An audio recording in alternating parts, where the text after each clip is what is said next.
Bureau chief Ejaz Ahmed ताहिराबान। पाकिस्तान की ऐसी जिंदा लाश की तनख्वाह में सालाना बजट में 600% इजाफा। बुनियादी तनख्वाह 5,19,000। नए बजट में इजाफी मराहत व अलाउंसेस की भरमार। रिहायशी सहूलत, सरकारी पार्लियामेंट लॉजेस में मुकम्मल फ्लैट या किराया की सूरत में 1.5 लाख माहाना हाउसिंग अलाउंस। बिजली, गैस, पानी, पेट्रोल मुफ्त। सफरी अलाउंस, हवाई जहाज के टिकट्स, सालाना 25 से ज़ायद रिटर्न ट्रिप्स। अंदरूनी मुल्क फ्री रेल या एयर ट्रेवल। हर इजलास में शिरकत पर 6,000 यौमिया अलाउंस। अपना और फैमिली का मुफ्त इलाज। दफ्तर के लिए मुफ्त टेलीफोन और इंटरनेट कनेक्शन। और जी हुजूरी को हल्के की रियाया। फिर जाकर ये इतनी मेहनत से आवाम के लिए ईवानों में धड़े से सोते भी हैं।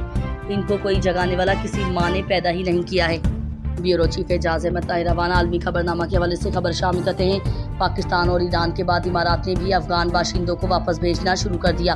पाकिस्तान और ईरान के बाद मुत्तहिदा अरब इमारात UAE ने भी अफगान बाशिंदों को वापस अफगानिस्तान भेजना शुरू कर दिया है, जो तालिबान के अफगानिस्तान का निज़ाम संभालने के बाद मुल्क से फरार हुए थे।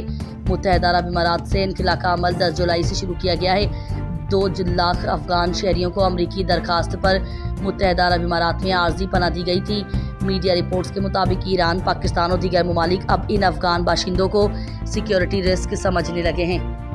ब्यूरो चीफ एजाज अहमद ताहिराबान। वफाक अल मदारिस अल सफ़िया 2025 का सालाना रिजल्ट आ गया है। अल्लाह के फजल करम से दारुल सलाम एजुकेशनल सिस्टम के ज़रिए तमाम चलने वाले अल रहमा इंस्टीट्यूट वारबर्टन ने लड़कों में 12 पोजीशन में से 9 पोजीशन हासिल की हैं। इसी तरह हमारे लड़कियों के मदरसा मरातुल कुरान वारबर्टन ने 12 में से 4 पोजीशन हासिल की हैं। अब्दुल मालिक मुजाहिद ने इन इदारों के मुंतजिम आला होने के नाते में सबसे पहले अपने रब का शुक्र अदा किया, जिसने हमें यह एजाज़ बख्शा। उसके बाद इदारे के मुदीर अलाम हाफिज़ अब्दुल अजीम, मदीरुल तालीम दारुल सलाम एजुकेशनल सिस्टम नदीम शेख, तमाम उस्ताज़ा और तलबा को बहुत बहुत मुबारकबाद पेश की। तलबा व तालबात की कौमी सतह पर शानदार पोजीशंस महज इम्तिहानी कामयाबी नहीं, बल्कि अखलास, दुआ, मेहनत और तरबियत की जीत है।